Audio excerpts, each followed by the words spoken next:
যে ব্যক্তি হজের উদ্দেশ্যে বাড়ি থেকে বের হলো কিন্তু রাস্তায় যদি সে ইন্তেকাল করে অথবা মারা যায় কিয়ামত পর্যন্ত তার হজের জন্য সব লেখা হবে। এবং সে যদি ওমরার উদ্দেশ্যেও বাড়ি থেকে বের হয় অতঃপর রাস্তায় যদি সে মারা যায় তবে কিয়ামত পর্যন্ত তার জন্য ওমরা হজের সব লেখা হবে। সুবহানাল্লাহ।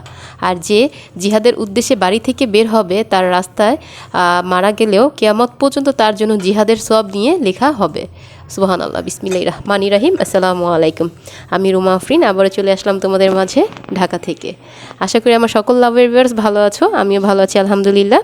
এই তো ভিউয়ার্স সকাল সকাল কিন্তু রেডিমেড নাস্তা নিয়ে চলে এসেছি। সকালে নাস্তা শেষ করে এই বেডটা গুছানোই ছিল, তাও একটু টুকিটাকি গুছিয়ে নিচ্ছি। আর শুরুতে একটা সুখবর দিচ্ছি, সেটা আমার অন্য কোনো সুখবর না, আমার ফ্যামিলির সুখবর বা আমরা যেটাই ধরি। ভিউয়ার্স বেডটা গুছিয়ে নিয়েছিলাম। আর অনেকেই বলতে পারো যে আমার এই বেডটা চেঞ্জ করতেছি না বা অনেক দিন যাবত এই বেডশিটটাই দেখতেছি। আর যেহেতু আমি গ্রামেই চলে যাচ্ছি, সো এই ক্ষেত্রে আমি চাইতেছি না এটা যতদিন আছে এটা যেহেতু একটু নোংরা হয়ে গেছে হয়ে যাক। আর এটা যেহেতু একটু কালারফুল, তো এটা একটু ডিপ কালারটা, এটা একটু পুরনো চাদর, এটার উপরে বিছিয়ে দিয়েছি। আর গ্রামে যাওয়ার উদ্দেশ্যে আমার ছেলেকে যেহেতু 9 বছর কমপ্লিট হয়ে গেছে, অনেক লেট হয়ে গেছে, আজ করব কাল করব ঘোরা এদিক সেদিক করতে করতে এক্সামের জন্য আসলে আমার সুন্নতে খাতনাটা আমার ছেলের করাই হইতেছিল না। তো অনেক মানে চেষ্টা সব সময় কাবার টাবার কইরা এখন একটা পজিশনে আসলাম যে সিদ্ধান্ত নিয়ে আজকে ছেলের সুন্নতে খাতনাটা বা মুসলমানের দায়িত্বটা পালন করলাম। খুব ভয়ে ছিলাম, আসলে জানি না, যার প্রথম জিনিস মানে সেই বুঝতে পারে যে আমার আজকে ছেলের যার 2-4টা ছেলে বা তারা করেছে তারা হয়তো ফার্স্ট ব্যাপারটা বা ফিল করতে পারবে আসলে কেমন লাগে। খুব অস্থিরতা কাজ করছিল। আর ওর বাবাই একা গেছে, আমাকে নেয় নাই, কারণ ওইখানে মহিলাদেরকে অ্যালাউ করে না যার কাছ থেকে এটা করাবে। তো ডাক্তারটা খুবই ভালো, আর সে অনেক বড় একজন আলেম। তার কথা কাজ ধরন শুই না মনটা ভিতরে শান্তি লাগছে অনেক। সে টাকা নিল যায় নাই, কিন্তু তার টাকার অর্ধেক ভাগ তার আল্লাহর রাস্তায় থাকে আর কিছু অংশ তার নিজের জন্য রাখে। আল্লাহ তাকে অনেক দিচ্ছে আল্লাহর রাস্তায়, কিন্তু আসলে ধন সম্পদ ফুরায় না আর টেনশনও থাকে না। বিশ্বাস করো, আমার কাছে এই জিনিসগুলি শুনলে কলিজা শীতল হয়ে যায়। যাই হোক বন্ধুরা, তোমরা অবশ্যই আমার আবদুল্লার জন্য দোয়া করবে, আমার আবদুল্লাহ যেন তাড়াতাড়ি সুস্থ হয়ে যায়। আর আমি যেহেতু গ্রামে যাচ্ছি, ওইখানকার ডাক্তার আমার কাছে একদমই ভালো লাগে না, কারণ দেশ থেকে আমাদের এখানে সবাই চিকিৎসার জন্য ঢাকায় এখানে আসে। সো দেশে যেহেতু এই শূন্যতে খাতনা করার কোনো প্রশ্নই আসে না, কোনো প্রবলেম না হইলে। এই জন্য চাইতেছি এই 4-5 দিন যা আসি এই কয়দিনের মধ্যে এগুলি সব কিছু গুছগাছ করে নিব, আর ছেলেটাও কমপ্লিট করে নেব ইনশাল্লাহ। আর এই তো সকাল সকাল কিন্তু নাস্তা শেষ করে আমি এই যে কাজগুলো করে নিয়েছি। তো অনেকগুলি ড্রেসের অর্ডার ছিল, কি বলবো, যেহেতু আমি চলে যাচ্ছি, যার যে প্রবলেম আছে বা যে যে শিখতে চায় জানতে চায় সবাই আসতেছে। প্লাস হচ্ছে আমি আমার সময় মতো ড্রেসগুলি বানাই দিতেছি, কিন্তু আসলে নিতে চাইতেছিলাম না, কিন্তু এত ভালোবাসার মানুষের কাছে না বলতেও আমি পারি না, না বলাটা আমি শিখিই নাই।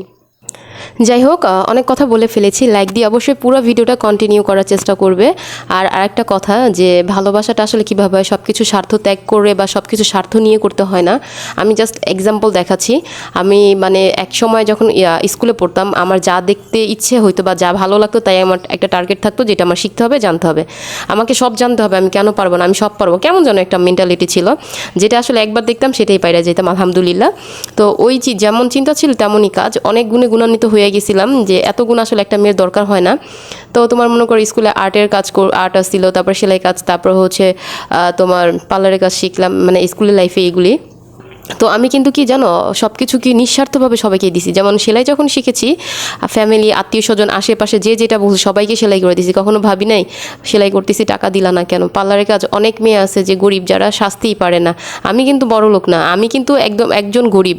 আল্লাহর দুনিয়া কেউ বড় লোক না, হ্যাঁ আছে, সেটা তারা কম্পেয়ার করতে পারে, বাট আমি মনে করি আমি একজন সাধারণ মানুষ। কিন্তু হ্যাঁ আছে না যারা টাকার অভাবে সাজতে পারে না, বাট আমি তখন কি করতাম যে সাইজা যাও, আর যে যেভাবে দিত আমাকে সেভাবেই, কখনো বলতাম না। আর যারা একদমই দিতে পারতো না তাদেরকে আমি নিঃস্বার্থকভাবে সাজাই দিয়ে আসছি। জানো দিতে দিতে কি হয়েছে, একসময় আমার হাতটা কিন্তু ক্লিয়ার হয়ে গেছে, তখন সাজের ধরনটা আমি একটু বেশি বুঝাই গেছি। সেলাই করা দিতে দিতে আমার সেলাইয়ের কাজটা কিন্তু একদম নিট অ্যান্ড ক্লিন হয়ে গেছে, আমি বুঝটা কিন্তু এখানে বেশি বুঝা ফেলাইছি।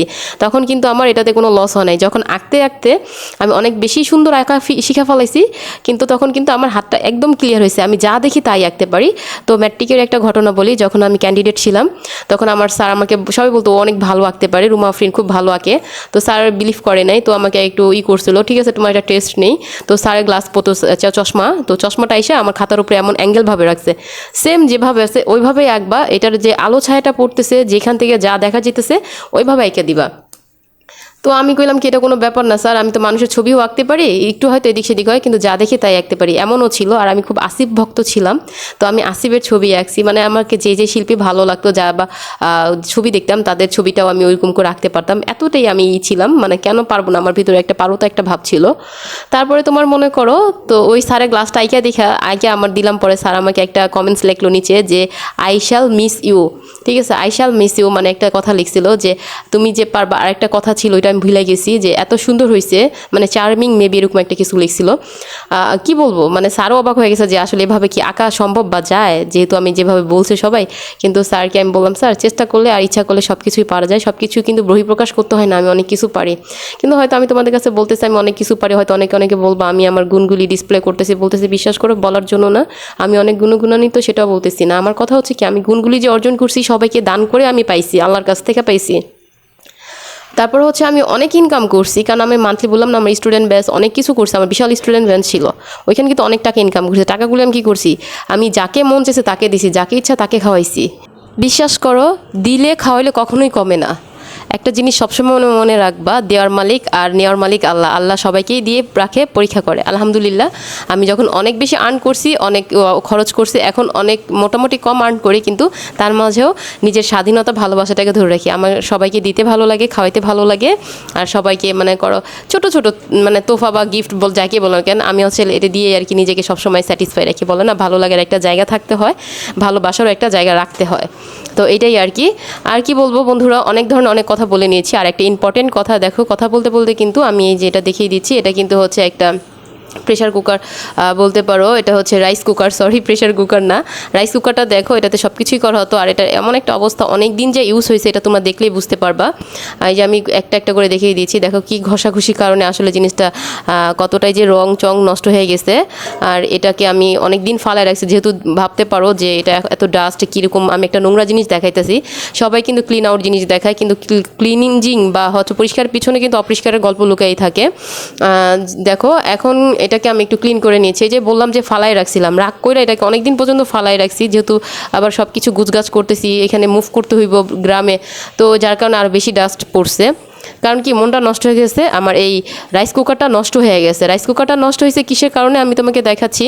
যেহেতু এটা নষ্ট হয়ে গেছে, এটা তো আর কোনো কাজ নাই, তাই এটাকে আবার একটু মন মতো করে এটাকে পরিষ্কার করে নিচ্ছি, যেহেতু এটাকে বিদায় দিব আমার লাইফ থেকে, আমার ফ্যামিলি থেকে, বাসা থেকে। সো তার প্রতি আর ভালোবাসা আটকে রেখে লাভ নেই, এটার কোনো কাজে দিবে না আমার। আর এটাকে আমি দেখিয়ে দিলাম এটা এভাবে খুলে। তো এটাতে অনেক কিছুই করা যায়, তো আসলে শুধু ভাত রান্না করা যায় তা না, যার আছে তারা তো বুঝবাই। আর রাইস কুকারের সম্বন্ধে একটা জিনিস অবশ্যই বলবো, যারা ইউজ করবা সব সময় দেখো নিচের তলাটা কিন্তু ফাইটে গেছে। আর এটা কেন ফাটছে, এটা একটাই রিজন, অতিরিক্ত মানে সময় ধরে রান্নাবান্না করা, প্লাস হচ্ছে এটার নিচে কোনো প্লাস্টিক জাতীয় জিনিসের উপরে রেখে রান্না করা। আর আমি হচ্ছে একটা প্লাস্টিকের টেবিল দিয়ে রান্না করতাম, আর অনেক সময় ধরে রান্না করতাম। এই দুইটা কারণে নিচের তলাটা ফাইটে গেছে, আমি বুঝতেও পারি নাই। কিন্তু এটা যে ফাটছে একটা জিনিস মানে বিলিভ করতে পারবো না, কত বড় একটা অ্যাক্সিডেন্ট থেকে বাইচে গেছে। আল্লাহ ভরসা, আলহামদুলিল্লাহ, আল্লাহ রক্ষা করার মালিক, তিনি বাঁচাইছেন। কিন্তু যখন এটা লাইনে দিছিলাম তখন একটা শব্দ করে এটা হয়ে গেছে, বন্ধ হয়ে গেছে। যদি ব্লাস্ট হইতো বা ধরো ফুইটা যাইতো, তাহলে কিন্তু দেখা যেত যে কোনো একটা অ্যাক্সিডেন্ট হয়েই যাইতো। তাই আমি তোমাদেরকে অবশ্যই বলবো যে কিভাবে তোমরা যখন এটা চালাবে অন্তত সেফ এই টাইলসের উপরে রাখা চালাইবা, নয়তো কাঠের কোনো জিনিসের উপরে রাখা চালাইবা। অবশ্যই কোনো প্লাস্টিক বা লোহা বা স্টিল অ্যাসেস কোনো কিছুর উপরে রাখবা না, অবশ্যই সতর্কভাবে থাকবা। আর যেটা সন্ধ্যার কিছু অংশ ভিডিওটা আমার একদিন দুই দিনের আর কি আগের পরের, যাই হোক। এটা কিন্তু আমি পুরি আর এখানে নিয়েছিলাম ঝুরা গরুর মাংস, এটা দিয়ে খেয়ে নিব। আর আমি খাওয়াটা আসলে শেয়ার করতে পারছি না, যেহেতু ছেলের এই যে দেখো গিফট দাদা পাঠাই দিছে, আর এটা হচ্ছে দাদি দিছে। এই যে পায়েস রান্না করে আনছে, গুড়ের পায়েস, এটা ছেলের জন্য নিয়ে আসে, যেহেতু সুন্নতে খাতনা করা হয়েছে। দাদা দাদির ভালোবাসা কিন্তু পাওয়া গেছে। আর এই যে ছেলের হসপিটাল থেকে নিয়ে আসছে এখান থেকে জয়নুল আবেদিন, এই লোকটা খুব ভালো, আমি তাকে অনেক অনেক মানে শ্রদ্ধা এবং সালাম জানাই, আল্লাহ তার ভালো কিছু করুক। আর এই তো তারপরে দেখো তার কথাবার্তা এত সুন্দর, শুধু আল্লাহ ছাড়া তার কাছে কিছুই নাই, বিশ্বাস করো। মানে তার ওইখানে গেলে মনে করবে না তুমি কোনো দুনিয়ায় আছো, তুমি একটা আলাদা দুনিয়াতে ওইখানে মনে হইতেছে বসবাস করতেছো। এই যে ওষুধ পানি এগুলি সব দেখিয়ে দিলাম। আর কি বলবো, যেহেতু খুব ব্যস্ততার সাথে আজকে ভিডিওটা আসলে এলোমেলো হয়ে গেছে, এক জায়গার এক অংশ ভিডিওগুলি। এই যে আমার ছেলে দেখো একটু লজ্জা পাইতেছিল। আর এই তো ঘরটা যেহেতু সব গুছগাছ করতেছিলাম, ইফ ইউ ডোন্ট মাইন্ড ওইদিকে কেউ তাকাইবা না, স্কিপ করে যাও। আর এই যে দুইটা ড্রেস বানিয়ে নিয়েছি ব্যস্ততার মধ্যে। আর মেশিনের কাজ তো আমাকে ছাড়তেইছে না, ছুটি নাই, যেহেতু চলে যাবো সবাই যে যেভাবে পারতেছে বানাই নিয়ে যাইতে চাইতেছে। আর এই যে আমার ড্রেসের বিশেষত্ব হচ্ছে টিকিন। টিকিন দিয়ে ড্রেসটা পরলে কিন্তু বডি শেপটা অনেক সুন্দর আসে, আমি আগেও বলেছি, এখন একটু দেখিয়ে দিচ্ছি। আর নাইরা ড্রেস বানাইতে বানাইতে পাগল হয়ে যেতেছি, এত ভাইরাল একটা ড্রেস হয়েছে, কিন্তু এখনও পর্যন্ত মানুষ এটা আর কি পিছ ছাড়তেছে না। যাই হোক বন্ধুরা, এই পর্যন্ত যারা যারা আমার সাথে ছিলে আছো থাকবে, অবশ্যই আমার ভিডিওটা লাইক দিয়ে একটা মূল্যবান কমেন্টস আমাকে বলবে আর জানাইয়া দিবে, কারণ তোমার কমেন্টসটা পড়তে পড়তে সারাটা দিন একটা মেসেজ আসলেই শুধু অন করে দেখি আমার এই বন্ধু কী লিখলো, ওই বন্ধু কী লিখলো, কিন্তু কখনো তোমাদের সাথে আর এটা করা হইতেছে না, দেখানো হইতেছে না যে আসলে কে কী বলতেছে, বুঝাইতে পারতেছি না। ইনশাল্লাহ গ্রামে যাওয়ার পর আমি সবার ভিডিও যে মেসেজগুলি আমার আত্মা এবং অন্তরে গাইথা আছে, সব কথাগুলি শেয়ার না করলে আমি আসলে নিজে অস্থির থাকবো, মানে স্বস্তি পাবো না। ইনশাল্লাহ নেক্সট কোনো না কোনো ভিডিওতে আমি গ্রামে যাওয়ার পর তোমাদের সাথে সব সুন্দরভাবে শেয়ার করবো আর সব কিছু সুন্দরভাবে গুছিয়ে নেব। এই কয়দিন অনেক ধকল যাবে আর যাচ্ছেও, সব কিছু মিলিয়েও তা নিজেকে একটু রাখার চেষ্টা করছি, কারণ একদম অসুস্থ হয়ে গেলে কিন্তু কিছুই করতে পারবো না। আর আমার সকল লাভ ইয়ারবার্স এমন অনেক সাধারণ দর্শক আছে, আমার ভাইয়া আপুরা আছে যারা আমার ভিডিও দেখো, সাধারণ দর্শকের কাছে পৌঁছে গেছে, আলহামদুলিল্লাহ, এটা আমার কাছে খুবই ভালো লাগে। আমার এক আপি বলছে, আপির কথাগুলি খুবই ভালো লাগছে যে আমি মিউজিক ইউজ করি, কিন্তু এখন থেকে আমি আর কোনো মিউজিক ইউজ করব না, কারণ মিউজিকটা ইউজ করা একদম হারাম, ইসলাম এটা নাই।